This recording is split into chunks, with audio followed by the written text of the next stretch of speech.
नमस्कार, मैं श्रेया सिंह राठौर। आप देख रहे हैं मनोज तिवारी टॉक शो। शिक्षक निर्वाचन मंडल का जो चुनाव है उसका बिगुल बज चुका है। सारी तैयारियां हो चुकी हैं। सभी प्रत्याशी अपने अपने तैयारी में लग चुके हैं। 30 जनवरी को मतदान का डेट फिक्स हो चुका है। इसी सिलसिले में आज हमारे साथ हैं इलाहाबाद झांसी खंड शिक्षक निर्वाचन मंडल के एक प्रत्याशी जिनका नाम है डॉक्टर SP सिंह पटेल। आज हम इनसे इनकी तैयारी के बारे में बात करेंगे और कुछ डिस्कशन शिक्षकों की समस्या क्या है और इनके क्या क्या मुद्दे हैं इस पे बात करेंगे।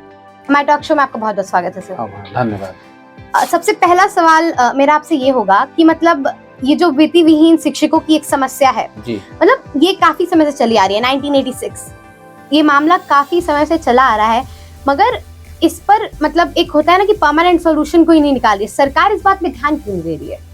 किस समस्या पर आप कहना चाहती है 86 से? मतलब वित्तीय विहीन जो शिक्षकों की समस्या है वो क्यों इस पे मतलब उस पे सरकार ध्यान क्यों नहीं दे रही है? आपका कहने का मतलब है वित्त विहीनों को उचित मानदेय नहीं मिल पा रहा। बिल्कुल बिल्कुल। तो इस संदर्भ मेरा यही कहना है कि जो शिक्षा व्यवस्था है उसका लगभग 80% भार निश्चित रूप से वित्त विहीन शिक्षकों के ऊपर है जी। और वित्तविहीन शिक्षक का मतलब है कि वो अपने साधनों और संसाधनों के दम पे शिक्षण का कार्य करते हैं, कराते हैं जी। तो इस पे अभी हाल ही में पिछली बार समाजवादी सरकार ने 200 करोड़ रुपया का बजट आवंटित किया था जी। और प्रत्येक शिक्षक के खाते में लगभग 1000 रुपया प्रतिमाह का मानदेय सुनिश्चित किया था जी। यह शुरुआती दौर था। इसके बाद समाजवादी पार्टी की और प्लानिंग थी कि आने वाले समय में इसमें उत्तरोत्तर वृद्धि करना, तो दुर्भाग्यपूर्ण से समाजवादी सरकार नहीं बन पाई जी। उसके बाद समाजवादी सरकार में इस बार का जो घोषणा पत्र था, हम लोगों ने प्रयास किया, माननीय राष्ट्रीय अध्यक्ष अखिलेश यादव जी से बात किया था। माननीय जी, जो पिछली बार मानदेय आपने निर्धारित किया था और महंगाई के हिसाब से और एक जो जीवन यापन स्तर के आधार पे यह बहुत कम था जी। तो उन्होंने हम लोगों से पूछा कि कितना होना चाहिए, तो हम लोगों ने उनसे बोला कम से कम 4 से 5 गुना होना चाहिए जी। उन्होंने इसको आप देखी होंगी समाजवादी पार्टी का घोषणा पत्र, उसमें 5000 रुपया मानदेय सुनिश्चित किया गया था। यह वित्त विहीनों के लिए एक बहुत बड़ी उपलब्धि थी। इसको हमें इसलिए उपलब्धि मतलब इसमें क्या मतलब जो विद्यालय होते हैं वित्त विहीन जो विद्यालय होते हैं वो फीस मतलब वो ज्यादा लेते हैं। मतलब स्कूल जो होता है वो फायदे में होता है, लेकिन शिक्षकों को मजदूरों से भी कम वेतन मिलती है। निश्चित रूप से जो जैसे हमने बताया कि 80% भार शिक्षकों के ऊपर है और जो भी प्रबंधक हैं वो अपने साधनों संसाधनों के आधार पे ही वेतन देते हैं। कहीं कम मिलता है, कहीं ज्यादा मिलता है। इसके बारे में हम लोगों ने विस्तृत रूप से माननीय अखिलेश यादव जी के समक्ष मुद्दा रखा था। तो उन्होंने स्पष्ट किया था कि मैं इसके बारे में एक सेवा नियमावली तैयार करवाऊंगा, सेवा शर्तें उसमें रहेंगी और उनका अगर कहीं शोषण हो रहा है उसके खिलाफ भी कार्रवाई होगी और उनको एक निश्चित रूप से सबका एक जब सेवा नियमावली तैयार होगी तो सरकार की नजर में भी रहेंगे कि वह शिक्षण कार्य में है और कहीं भी जाते हैं तो उनका अनुभव काउंट होगा और उनको सेवा नियमावली के आधार पे वरीयता दी जाएगी। मतलब मदरसे के जो शिक्षक होते हैं वो भी मदरसे शिक्षक भी उसमें शामिल हैं। उनकी क्या दशा देखते हैं आप? मदरसों के शिक्षक वो भी वित्त विहीन और मदरसों में बहुत अंतर नहीं है और कहीं किसी तरीके से उसमें भेदभाव भी नहीं किया गया था। तो सारे लोगों को सम्मिलित किया गया। तो लगभग 3.5 लाख शिक्षक हैं इस तरीके से पूरे प्रदेश में। तो इस पे आप क्या कहना चाहेंगे? कुछ समय पहले अभी बहुत बड़ा ऐसे मुद्दा उभर के सामने आया था, बीजेपी की जो एक नीति सामने आ रही थी कि मदरसों का कोई उतना बहुत बड़ा यूज है नहीं, उसको हटाएं, वहाँ के जो बच्चे हैं उनको आप नॉर्मल स्कूलों में डालें ताकि उनका डेवलपमेंट हो। जो एक कह सकते हैं कि एक धर्म की जो बात उनके मन में बैठी जा रही है मदरसों की वजह से, क्योंकि बहुत ज्यादा पढ़ाई वहाँ पे धर्म से रिलेटेड ही कराई जाती है। तो इस पे आप क्या बोलते हैं? भारतीय जनता पार्टी की तो शिक्षा के क्षेत्र में बात करना ठीक इसलिए नहीं है कि उन्होंने शिक्षा के क्षेत्र में कोई सकारात्मक कार्य नहीं किए। ये आप किसलिए बोल रहे हैं? पार्टी की वजह नहीं, पार्टी की वजह से नहीं। आप अगर उनको उठा के देख लीजिए 2017 से सत्ता में है, इसके पहले जब भी सत्ता में थे उन्होंने किसी विद्यालय को ग्रांट पे नहीं लिया, शिक्षकों के हित में कोई काम नहीं किया। न्यू एजुकेशन जो पॉलिसी आने वाली है उनकी? नहीं, उस पॉलिसी में ऐसा कुछ नहीं है। वो पॉलिसी मतलब अगर मैं अपने विचार बताऊं तो वो पॉलिसी काफी मुझे लगता है आगे चल के काफी बच्चों के लिए जो एक डेवलपमेंट है उनके लिए काफी अच्छी होगी। नहीं, उसको मैं एक एग्जांपल के तौर पे बता सकता हूँ कि जैसे जमीन के अंदर 50 फीट नीचे पानी है, गड्ढा 50 फीट खोदना है और कहा जाए कि आप 5-5 फीट के 7-8 गड्ढे खोदिए, क्या पानी मिलेगा? वैसे यहाँ पर भी है, कोई विशेषज्ञ तैयार नहीं होगा, थोड़ा थोड़ा ज्ञान हर फील्ड का मिल जाएगा, लेकिन वो स्पेशलाइजेशन नहीं आएगी, एक्सपर्टीज नहीं आएगी, तो वो क्वालिटी निकल के नहीं आ पाएगी। क्वालिटी एजुकेशन की बात आपके हिसाब से वो अच्छी नहीं है। निश्चित रूप से। तो फिर जो आई है पॉलिसी नहीं, उसके पूरी नीति आपको अच्छे से पता होंगी। तो उसमें और अभी जो चल रही है अभी वाला फिर आपके हिसाब से ज्यादा अच्छा है? निश्चित रूप से ज्यादा। क्यों? वो बताएं क्यों? इसलिए ज्यादा है कि अभी जो बच्चों की हॉबी है, जो लाइकिंग है, जैसे कोई इंजीनियर बनना चाहता है तो इंजीनियरिंग की पढ़ाई वो हाई स्कूल के बाद से मैथ वगैरह लेके पढ़ सकता है, मेडिकल साइंस में जाना होता तो साइंस पढ़ के ले सकता है, कॉमर्स पढ़ना होता, वो अपने फील्ड में स्पेशलिस्ट हो जाएगा और उसके आधार पर उसको व्यावसायिक रोजगार या तमाम कंपटीशन होगा। जब थोड़ा थोड़ा ज्ञान, सेमेस्टर वाइज पढ़ाई हो रही है, थोड़ा सा ज्ञान मिला, 2 महीने बाद एग्जाम हो जाएगा, हर विषय को पढ़ना, इतिहास भी पढ़ेगा, साइंस भी पढ़ेगा, थोड़ा थोड़ा जानकारी के अभाव में वो स्पेशलिस्ट नहीं हो सकता है। शिक्षा के क्षेत्र में बहुत लोग हैं पढ़ाने वाले शिक्षक के रूप में, तो आपको नहीं लगता कि पुरानी पेंशन बहाली होनी चाहिए? पुरानी पेंशन निश्चित रूप से बहाल होनी चाहिए, और इसलिए कि मुझे आप अगर एक नेता के रूप में देख रहे हैं तो मेरा ये मानना है कि चुनाव लड़ने जा रहे हैं आपको नेता के रूप में निश्चित रूप से जो शिक्षक कर्मचारी है किसी भी संस्था में 20 साल 25 साल 30 साल देता है, कहने का मतलब वो पूरी जवानी लगा देता, पूरा जीवन लगा देता, और जब उसको जरूरत पड़े, आने वाले समय में जो सामूहिक परिवार है इस तरीके से विखंडित हो रहा है, क्या सपोर्ट मिलेगा, तो एक जब व्यक्ति बेसहारा हो जाए, नौकरी नहीं रहेगी, उसके हाथ में क्या रहेगा, ये बड़ा महत्वपूर्ण है। पेंशन निश्चित रूप से बहाल होनी चाहिए। रिटायर होने के बाद उसको एक निश्चित रूप से एक सम्मानजनक, जो पहले पेंशन होती थी लगभग वेतन का आधा, वो मिलना चाहिए, जैसे आपने सामाजिक सुरक्षा के तौर पर। मतलब आपने मैं देख रही हूँ यहाँ पे स्नातक चुनाव पहले लड़ा था, उसकी मतलब रणनीति आपने काफी अच्छी बना रखी थी, सुनने में आई है जी। इस चुनाव की भी वैसी ही रणनीति आपने बना रखी है जी? बताएं तो कुछ। नहीं, रणनीति जो होती है वो बताई नहीं जाती, अच्छा। लेकिन मैं इतना बता सकता हूँ कि जो भी विरोधी हैं, ठीक है, उनसे बेहतर रणनीति है, बेहतर तरीके से काम किया जा रहा है। अभी 3 दिन पहले मैंने एक और प्रत्याशी हैं, उनका भी मैंने लिया था इंटरव्यू, मतलब उनका मैंने देखा, कॉन्फिडेंस एक अलग ही लेवल का था। उनका कहना था साफ साफ कि इस बार तो जीत उनकी होनी है। देखिए, कॉन्फिडेंस पता नहीं उनका अंदर का था कि बाहर का था, मुझे नहीं पता है जी। लेकिन जो चीजें होती हैं साथ में पास में, वो भी होनी चाहिए। मैं अपनी ताकत पे बात करना चाहता हूँ। समाजवादी पार्टी ने शिक्षकों कर्मचारियों के लिए बहुत कुछ किया है, तो निश्चित रूप से जो शिक्षक है, कर्मचारी है, वह समाजवादी पार्टी के साथ है।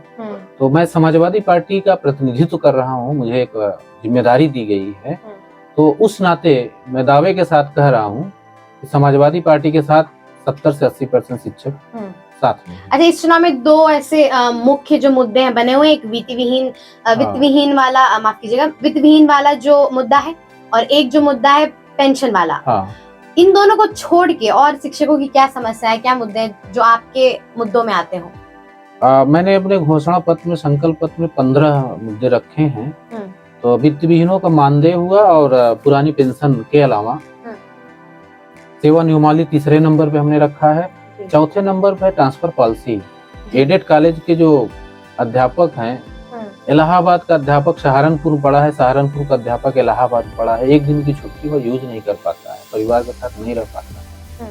तो मैं नहीं समझता हूँ कि ऐसा क्यों किया गया है। अगर ट्रांसफर पॉलिसी का सरलीकरण कर दिया गया है कि शिक्षक ठीक है अपने मंडल में काम करे, लेकिन एक दिन की छुट्टी कम से कम जब हो, वो अपने परिवार के लिए अपने लिए यूज कर सके, तो ट्रांसफर पॉलिसी एक मुद्दा है। और दूसरा है कि जो प्रधानाचार्य पद जी, उस पर सरकार एकल पदमान के आरक्षण नहीं देती, उस पर आरक्षण होना चाहिए।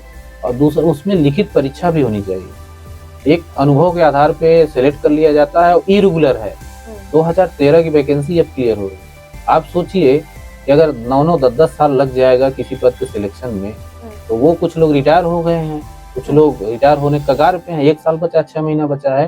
तो प्रिंसिपल का नियमित भर्ती होनी चाहिए, आरक्षण व्यवस्था लागू होनी चाहिए और भर्ती में लिखित परीक्षा जो हो, अनुभव हो, सबका सम्मिश्रण के आधार पर होना चाहिए। ये चुनाव पूरी तरह के अध्यापकों से रिलेटेड होता है। हाँ। तो मतलब उनकी समस्या क्या है, मुख्य तौर पे उनकी समस्या क्या है, अंदर की चीजें क्या है, उनकी चीजों को एकदम सही तरीके से समझाना। आपको क्या लगता है कि ये चुनाव उन्हीं लोगों को लड़ना चाहिए जो कार्यरत हैं एज अ टीचर, अध्यापक? निश्चित रूप से एक, जैसे हमको अगर बोला जाता है कि आप 60-62 साल में आपको हम रिटायर कर रहे हैं, सरकार बोलती है, इसका मतलब है कि हम पढ़ाने के काबिल नहीं है या हमारी जो फिजिकल है वो अलाउ नहीं कर रही है। तो निश्चित रूप से अगर हम 5 साल 7 साल बाद उसकी बात करें, तो क्या मैं उतना शिक्षकों की समस्याओं को सुनने, समझने और उनको सॉल्व कराने के लायक, एक कक्षा में अगर हम पढ़ाने लायक नहीं हूँ 62 साल बाद, तो क्या मैं इतने परिक्षेत्र में हजारों शिक्षकों की समस्याओं को समाधान करने लायक? तो मतलब आप अभी कार्यरत? निश्चित रूप से आप हैं। हाँ, जो भी इस तरीके से हो, मेरा मानना है कि जिनको वोट देने की पावर हो, जिनको वोट देना हो, जैसे विधानसभा में है, अगर आप वोटर नहीं है, वोट नहीं दे सकते हैं या वोट के योग्य नहीं है, अयोग्य घोषित कर दिया गया है, आप चुनाव नहीं लड़ सकते। वैसे यहाँ पर ये है, अगर आप शिक्षक मतदाता हैं तभी आप चुनाव लड़ें तो बेहतर होगा। संविधान में ऐसा प्रावधान है, उसका जो है या गलत फायदा या उस कमी को या कमजोरी को लोग फायदा उठाकर चुनाव लड़ते हैं, जो कि हमारे समझ से ठीक नहीं है। चलिए, बहुत अच्छी बात। यहाँ पर रुकते हैं एक छोटे से ब्रेक के लिए। ब्रेक के बाद बातचीत का सिलसिला फिर शुरू करेंगे।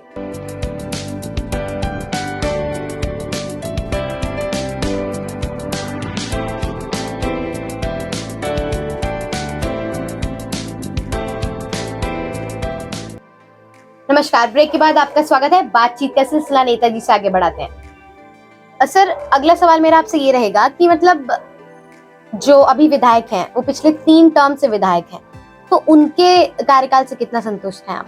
3 टर्म मतलब 18 साल होता है और 18 साल अभी मैं उनके विधान परिषद में भाषण को, कई बार के भाषण को मैंने देखा, तो ऐसा बहुत कुछ नहीं लगा कि उन्होंने शिक्षकों के और शिक्षा के क्षेत्र की समस्याओं बहुत कुछ बोला। उनकी कार्रवाई कहीं नाली पे है, कहीं खड़ंजे पे है, तो उनका मेन मुद्दों पर फोकस नहीं है और सरकार को घेरते हुए नहीं दिखे। अच्छा। जबकि वर्तमान सरकार को आंख से आंख मिलाकर प्रश्न करने की जरूरत है, ऐसा कुछ दिखा नहीं उनको। कहीं न कहीं से उनका कुछ है सरकार के साथ, क्योंकि पिछली बार समाजवादी पार्टी लड़ी थी और भारतीय जनता पार्टी नहीं लड़ी थी, तो हो सकता है उनका भी सहयोग रहा हो, इसलिए वो भी वहाँ कहीं न कहीं से जो उनके प्रति यहाँ सहानुभूति की गई तो वो भी सहानुभूति वहाँ रखते हो। तो लेकिन उनका कार्य जो है, आप हमसे नहीं, आप शिक्षा क्षेत्र में जाए, शिक्षकों से पूछिए तो कोई भी शिक्षक संतुष्ट नहीं है उनसे। अच्छा, एक सवाल मेरे मन में आ रहा है, मैं इन सब चीजों से हट के पूछती हूँ। आप शिक्षक हैं, इलाहाबाद में, इलाहाबाद की चुनाव है, इलाहाबाद की बात हो रही है। हमारा जो विश्वविद्यालय है वहाँ से समाजवादी पार्टी में काफी ऐसे छात्र नेता आते हैं, तो मतलब, और उससे मतलब कहीं ना कहीं वो सारी चीजें वहाँ की शिक्षा पर बहुत ही, जैसे देखा होगा आपने कुछ दिन पहले बहुत ही ज्यादा वहाँ पे उत्पाद मच गया था, तो हाँ, तो फीस वृद्धि के मैटर पे, तो मतलब ये इस पूरे मैटर पे आपकी टिप्पणी जानना चाहूंगी मैं। अगर शिक्षा को, क्षेत्र को, एक्चुअली भारतीय जनता पार्टी की सोच थोड़ा सा दूसरी है। मतलब मैंने ये सवाल आपसे इसलिए पूछा, मैं क्योंकि यूनिवर्सिटी में जो सबसे ज्यादा बोलते हैं ना काम करने वाले, कार्य जो सबसे ज्यादा एक्टिव नेता हैं वो समाजवादी पार्टी से हैं, तो इसलिए मैंने आपसे ये सवाल पूछा। तो मेरा मानना है कि जो फीस वृद्धि पे आप पूछ रहे हैं सवाल, 4 से 5 गुना कर दिया गया है, हॉस्टल की फीस वगैरह बढ़ा दी गई है, तो सरकार का बजट इतना ज्यादा है। कई फील्ड में ऐसे बजट हैं कि जहाँ कोई जरूरत नहीं है। यहाँ अगर 200 से 400 करोड़ रुपया आपको ज्यादा बर्डन पड़ रहा हो, तो केंद्रीय सरकार के लिए 200-400 करोड़ कुछ नहीं है, लेकिन एक गांव का गरीब जिसकी एक तमन्ना होती है, सपना होता है इलाहाबाद यूनिवर्सिटी में पढ़ें, अगर उसकी फीस 1000 रुपये से बढ़ा के 4500 रुपया कर दिया जाए, हॉस्टल की फीस 10,000 रुपया कर दिया जाए। और यहाँ पर आप देख रहे हो कि किस तरीके से महंगाई और है, कैसे पढ़ेगा आगे बढ़ेगा, उसके सपने कैसे पूरे होंगे। क्या सरकार इतना 200-400 लेकिन इस चीज को मनाने के लिए इस तरीके से उत्पाद मचाना, उत्पाद नहीं मचाया गया है, क्या किया गया? कुछ शरारती तत्व को भेजा जाता है और ऐसे आंदोलनों को कुचलने का काम किया जाता है ताकि उसको मतलब आपका सीधा कहना है कि ये दूसरी पार्टी का काम। हम कह रहे हैं कि ऐसा मौका क्यों भारतीय जनता पार्टी देती है, जब उसको मालूम है कि उत्पाद होगा तो उसको ऐसे मुद्दों को क्यों लाना चाहिए, फीस क्यों वृद्धि कर रहे हैं। और उनको लगता है उत्पाद होगा, आप तुरंत कहोगे नहीं हम ऐसा कुछ नहीं है, मैं फीस वृद्धि नहीं करूंगा, तो ऐसा कोई मौका ही नहीं मिले अगर आप उनको लगता है। चलिए अच्छा, अब आपकी बात करते हैं, अगर आप जीते तो आप अपने पहले काम क्या करेंगे वो बताएं। मेरी पहली प्राथमिकता होगी कि मैंने जो घोषणा पत्र में अपनी बातों को रखा हूँ, सरकार से सवाल जवाब करना है कि आप पुरानी पेंशन व्यवस्था को कब बहाल कर रहे हो, क्यों नहीं बहाल कर रहे हो। मेरे पास पूरा डाटा है। जब आपकी सरकार होती, नहीं मेरी सरकार में तब नहीं करते। नहीं, बात दूसरी थी।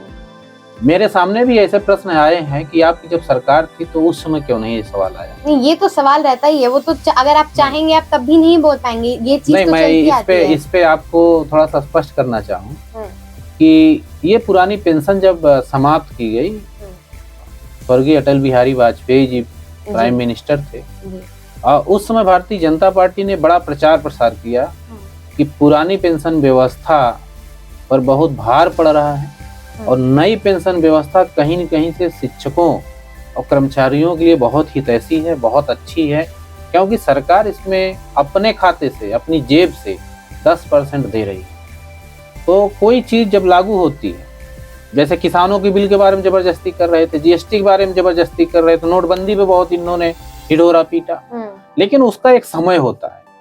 समय बीतने के बाद पता चला, एक दशक के बाद, 2010 के बाद कुछ जानकारी हुई शिक्षक संगठनों को, तो उन्होंने धीरे धीरे आंदोलन करना शुरू किया। उसके बाद 16-17 में धीरे धीरे चीजें जब दिखने लगी तो समाजवादी पार्टी में भी बात रखी गई, लेकिन चूंकि भारतीय जनता पार्टी इस तरीके से प्रचार प्रसार की थी तो बहुत चीजें समझ में नहीं आई। समझ में तब आई जब बहुत सारे अध्यापक रिटायर होने लगे, किसी की पेंशन 500 रुपए, किसी के 1000 रुपए, तो तब लोगों को लगा कि नहीं ये तो बहुत खतरनाक चीज है। एनालिसिस हुआ बहुत अच्छे स्तर पे और उसके बाद फिर राष्ट्रीय अध्यक्ष अखिलेश यादव जी के सामने हम लोगों ने विधिवत और बेहतर तरीके से डाटा रखा गया पूरा कर्मचारियों का, उन्होंने एनालिसिस करवाया। उसके बाद उनको एहसास हुआ कि नहीं ये तो बहुत खतरनाक है, शिक्षकों और कर्मचारियों का और सरकार के लिए भी नुकसानदायक है, कहीं न कहीं से बड़े बड़े उद्योगपतियों के लिए जिनके ठीक इनके माध्यम से जहाँ फंड जा रहा है। उन्होंने तत्काल घोषणा पत्र में रखा कि पुरानी पेंशन व्यवस्था बहाल होगी। जैसा कि आपको पता होगा कि समाजवादी पार्टी जो कहती है उससे ज्यादा करती है। तो अब अगर राजनीतिक बात हो रही है तो इस पे मतलब जो मैं ये पूछना चाहूंगी कि जो राजनीतिक नेता होते हैं, मतलब शिक्षक वाली बात से हटके, आपको नहीं लगता कि उनको शिक्षक वाले चुनाव में नहीं लड़ने देना चाहिए, क्योंकि फिर वो पार्टी की भाषा बोलते हैं? नहीं देखिए, जो भी शिक्षकों की समस्या है उसका समाधान कौन करेगा? शिक्षक जो निश्चित रूप से कोई राजनीतिक पार्टी करेगी, वो तो है, सत्ताधारी दल करेगा जी। अगर सत्ताधारी दल नहीं कर रहा है तो उससे लड़ेगा कौन? जो विरोध में है, जो उनसे आंख से आंख मिलाकर बात कर सकता है, जो सदन में उनको जबरदस्त जवाब दे सकता है। तो समाजवादी पार्टी चूंकि शिक्षकों कर्मचारियों के नाम से जानी जाती है कि इन्होंने शिक्षकों कर्मचारियों के लिए नेताजी के समय से अभी तक बहुत कुछ किया है, तो उनकी बात को, उनके विधायकों को, उनके सांसदों को, जो भी होंगे, उनकी बातों को सरकार को सुनना एक प्रकार से मजबूरी और जरूरी भी होता है। इसलिए मेरा मानना है कि अगर पार्टी की तरफ से कोई जा रहा है तो उसकी बात को बड़ी गंभीरता से लेती है सत्ताधारी दल और कहीं न कहीं से ठीक है दबाव भी रहता है। तो इसलिए मैं मानता हूँ कि हम लोगों क्या, जैसे दबाव की बात नहीं है, हम लोगों ने पूरे क्षेत्र में, मैं प्रदेश महासचिव हूँ शिक्षक सभा का, पूरे प्रदेश में भ्रमण किया, शिक्षकों की बातों को सुना समझा और माननीय अखिलेश यादव जी के सामने हम लोगों ने बेहतर तरीके से रखा कि ये मुद्दे हैं, इन मुद्दों को समाधान कर दिया जाए तो शिक्षकों को राजनीति करने की कोई जरूरत नहीं। उन्होंने एक्सेप्ट किया कि इस बार सत्ता में आने के बाद 5-7 मुद्दे हैं उसका समाधान कर दिया जाए तो बहुत राजनीति करने की जरूरत नहीं, शिक्षक राजनीति भी नहीं करना चाहता है, पठन पाठन अपना करेगा। तो हम लोगों को उद्देश्य रहा है। तो इस बार मतलब प्रयागराज से 16,000 मतदाता हैं, मतलब कहा जा रहा है कि बहुत सारे वोट फेक भी हैं, तो मतलब इस बात में कितनी सच्चाई है? बहुत सारे वोट फेक तो नहीं है, लेकिन कुछ वोट फेक रही हैं। कुछ कॉलेजों से जिनकी संख्या कम थी बहुत ज्यादा बनवा दिए गए। जिला प्रशासन कुछ दूसरे तरीके से बनवाए थे वोट, जो कि वो नियमतः या व्यवहारिक रूप से सही नहीं था, जिस कारण से लोगों को मौका मिल गया फेक वोट बनवाने का। फेक वोट में जैसे कुछ कम उम्र के बच्चे थे वो भी बन गए थे, किसी कॉलेज में शिक्षकों की संख्या कम थी उससे ज्यादा बना दिया गया, कोई शिक्षक ही नहीं थे, बाबू थे या फिर रिटायर, उनको बना दिया गया। तो इस तरीके से विसंगतियां थी। जिला प्रशासन को हम लोगों ने कई बार कंप्लेन किया, तो जिला प्रशासन ने गंभीरता से लेते हुए इसको काफी हद तक दूर कर दिया है। अब निश्चित रूप से अब सही हो गया है, बहुत ज्यादा दिक्कत नहीं है। चलिए, आपका जो मतलब जो जिला क्षेत्र है, क्षेत्र जो है आपका, वो 10 जिलों का मतलब है। हाँ। लेकिन जो बजट आता है वो विधायकों की तरह ही आता है। हाँ। इतने कम बजट में कैसे कैसे काम हो रहा है? निश्चित रूप से जो बजट होता है एक सामान्य विधायक का, इसमें 40 विधानसभा, जो एक सामान्य विधायक का होता है इससे मतलब 1/40 बजट का ये मिलता है। तो ऐसे में समायोजन बड़ा मुश्किल होता है और इसीलिए थोड़ा सा दिक्कत आती है कि 10 जिले में मतलब दिक्कत आती है। निश्चित रूप से उसके परिक्षेत्र, चाहे वो विधानसभा के हिसाब से बजट बढ़ाना चाहिए या शिक्षकों की संख्या के आधार पर बढ़ाना चाहिए, विद्यालयों की संख्या के आधार पर बजट को बढ़ाना चाहिए, क्योंकि तभी शिक्षकों की समस्या को समाधान होगा, विद्यालयों की समस्या को समाधान किया जा सकता है। मैं इस बात से सहमत हूं। कहा जाता है बहुत मतलब काफी समय से हमारे समाज में एक विचारधारा बनी हुई है कि समाज के निर्माण में परिवार के बाद सबसे पहला जो हाथ होता है वो होता है शिक्षकों का। जी। तो एक वोटे के टाइम पे क्या एक शिक्षक क्या सोचता है ऐसे में, मतलब आप वोटिंग के टाइम पे? वोटिंग के टाइम पे जो शिक्षक सोचता है उसमें यही है कि हम जिस व्यक्ति को वोट देने जा रहे हैं और जो हमारी समस्या है उसका समाधान कैसे कराएगा, कितना सक्षम व्यक्ति। जी। ठीक।